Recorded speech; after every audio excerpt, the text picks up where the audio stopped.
রুবাবা দৌলাকে বিসিবির নারী উইংয়ের দায়িত্ব দেয়া হতে পারে এমন গুঞ্জন চলছিল তার পরিচালক হওয়ার অফিসিয়াল ঘোষণা আসার আগেই, যদিও শেষ পর্যন্ত তা হয়নি। তবে দায়িত্বে না থাকলেও যেন নারী উইংয়ের বড় অ্যাসাইনমেন্টটাই পেলেন তিনি। নারী দলের সাবেক অধিনায়ক জাহানারা আলম যৌন হয়রানি সহ একাধিক গুরুতর যেসব অভিযোগ করেছেন নারী দলের সাবেক নির্বাচক ও টিম ম্যানেজার মঞ্জুরুল ইসলাম মঞ্জু এবং সাবেক প্রয়াত ইনচার্জ তৌহিদ মাহমুদের বিরুদ্ধে, সেই অভিযোগ তদন্তের দায়িত্ব উঠেছে বিসিবির এই নারী পরিচালকের কাঁধে।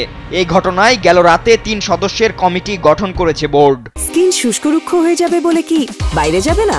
জাস্ট 1 2 3 4 করো, স্কিনটাকে রিভাইভ করো। সেখানে কমিটির কনভেনর হিসেবে রয়েছেন বাংলাদেশ সুপ্রিম কোর্টের আপিল বিভাগের সাবেক বিচারপতি তারিকুল হাকিম, আর সদস্য হিসেবে রুবাবা দৌলা ছাড়াও রয়েছেন বাংলাদেশ নারী ক্রীড়া সমিতির সভাপতি ও সুপ্রিম কোর্টের senior advocate barrister Sarwat Siraj Shukla.